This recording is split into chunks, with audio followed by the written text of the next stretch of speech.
Hello friends, இப்போ காங்கிரீட்டில் pipe போட்ட video வந்து நம்ம கன்சல்டிங் ஒர்க் பண்ணிட்டோம்.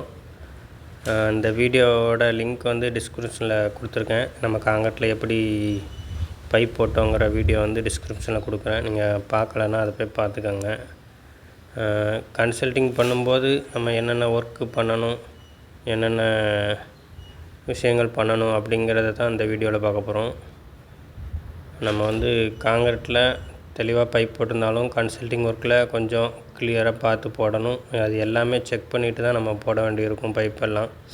அதனால் இந்த வீடியோ வந்து ஸ்கிப் பண்ணாமல் பாருங்கள். கன்சல்டிங் ஒயரிங் பைப் போடும்போது நம்ம என்னென்ன ஒர்க்கு பண்ணணும் அப்படிங்கிறத இப்போ தெளிவாக சொல்கிறேன். இது வந்து அவுட்ரு சைடில் வந்து நம்ம வந்து பைப் போட்டிருக்கோம். அது எல்லாமே வீட்டுக்காரங்கள்ட்ட நம்ம ஒரு ஐடியா கேட்கணும். நம்ம ஐடியாவை அவங்கள்ட்ட சொல்லி எது தெளிவாக இருக்குது நம்ம ஐடியாவை அவங்களுக்கு புரிய வைக்கணும். அவங்க ஐடியாவும் நம்ம புரிஞ்சுக்கிட்டு செய்யணும். பண்ணும்போது பண்ணிடணும். ஃபஸ்ட்டு வந்து மேலே உள்ள அட்டை எல்லாமே பிரித்து விட்ருங்க. காங்கிரீட்டில் உள்ள அட்டை எல்லாமே பிரித்து விட்றணும். இல்லைன்னு வைங்களேன், கொத்தனார் போட்டு மூடிட்டாங்கன்னா, நம்ம சாந்து போட்டு மூடிட்டாங்கன்னா அதை கண்டுபிடிக்கிறதுக்கே நமக்கு ரொம்ப டைம் எடுக்கும். அதனால் நம்ம வந்து அட்டையை எல்லா பக்கமுமே பிரித்து விட்ருங்க. ஸோ நம்ம கன்சல்டிங்கில் போடும்போது இன்னொரு விஷயம் என்னென்னா, பைப்பு செலவாகிறத பற்றி கவலைப்படக்கூடாது. நம்ம பைப்பை நெருக்க போடும்போது ஒயரோட செலவு வந்து நமக்கு கம்மியாகும். பாருங்கள், இதில் வந்து கொஞ்சம் பைப்பு வந்து அதிகமாக தான் போட்டிருப்போம். நம்ம ஒயரை செலவு கம்மி பண்ணுறதுக்காண்டி இந்த பைப்பு லைன்லாம் கொஞ்சம் அதிகமாக போட்டிருக்கோம். இந்த டிவி யூனிட்லாம் பாருங்கள், இதெல்லாம் பக்கத்தில் இப்படி வெட்டி விட்டோம்னா ஒயர் லென்த்து கம்மியாக இருக்கும். இதுவும் ஒயரு கம்மியாக இருக்குது தான் அந்த ஜாயிண்ட்டு போட்டிருக்கோம்.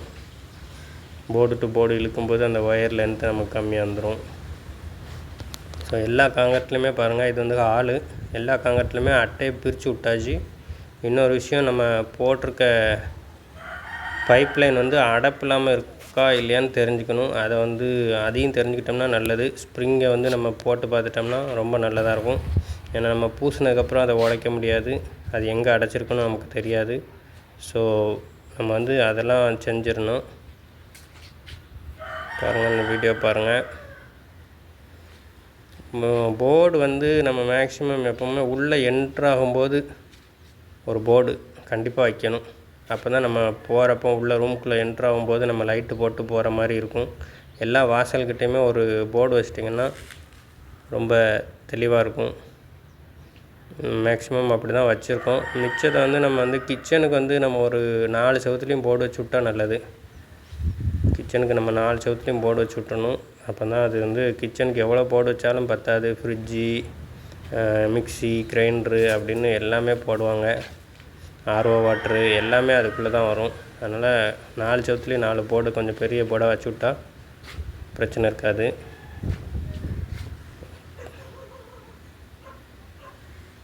முடிஞ்ச வரைக்கும் நம்ம உடப்பை பார்க்காம பைப்பை வந்து கொஞ்சம் நெருக்கமாக போட்டோம்னா நமக்கு நல்லாயிருக்கும். ஒயரோட செலவு வந்து நம்ம கம்மி பண்ணலாம். அதை வந்து நம்ம எலக்ட்ரிஷியன் தான் பிளான் பண்ணி வைக்கணும். வீட்டுக்காரங்களுக்கு ரொம்பவும் வேலை வைக்காமல், ரொம்பவும் செலவு வைக்காமல் அது என்ன பண்ணலாங்கிற ஐடியா வந்து எலக்ட்ரிஷியனுக்கு தான் தெரியும். ஸோ அவங்கள்ட்ட ஒரு சஜஷன் கேளுங்க. நீங்களும் ஒரு சஜஷன் சொல்லுங்கள். எது பெஸ்ட்டாக இருக்கோ அதை பண்ணி கொடுக்கலாம். எலக்ட்ரிஷியன் நீங்கள் நினச்சா தான் முடியும். வீட்டுக்காரங்க வந்து உங்களுக்கு ஐடியா வந்து கிட்ட போய் சொல்லுங்கள். அப்போ தான் அவங்க வந்து கரெக்டாக செய்வாங்க. இல்லைன்னா நம்ம எல்லாமே பண்ணி முடிச்சுட்டு ஓப்பன் ஒயரிங் பண்ணுற மாதிரி இருக்கும். எல்லா ஐடியாவுமே இந்த உடைக்கும் போதே கன்சல்டிங் ஒர்க் பண்ணும்போதே சொல்லிட்டிங்கன்னா மேக்ஸிமம் ஓப்பன் ஒயரிங்கை வந்து நம்ம குறைச்சிக்கலாம்.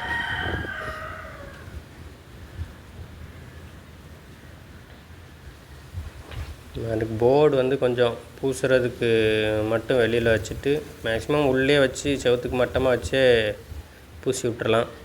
பூசி விட்டோம்னா நல்லாயிருக்கும். மெட்டல் பாக்ஸுன்னு வைங்க, அது கொஞ்சம் செலவு கூடுதலாக வரும். ஆனாலும் கொஞ்சம் நல்லாயிருக்கும். இந்த பாக்ஸ் வந்து அடைச்சிருந்துச்சி, நம்ம வந்து அதை தோண்டி எடுத்துருக்கோம். ஸோ இந்த மாதிரி வேலைகள்லாம் நம்ம வந்து பூசுறதுக்கு முன்னாடி செஞ்சிடணும். மெட்டல் பாக்ஸ் கொஞ்சம் செலவு அதிகம்தான், ஆனால் வந்து கொஞ்சம் லைஃப் லாங்காக வரும். மெட்டல் பாக்ஸு நம்ம வீட்டுக்காரங்கள்ட்ட கேட்டு மெட்டல் பாக்ஸ் போடலாம்.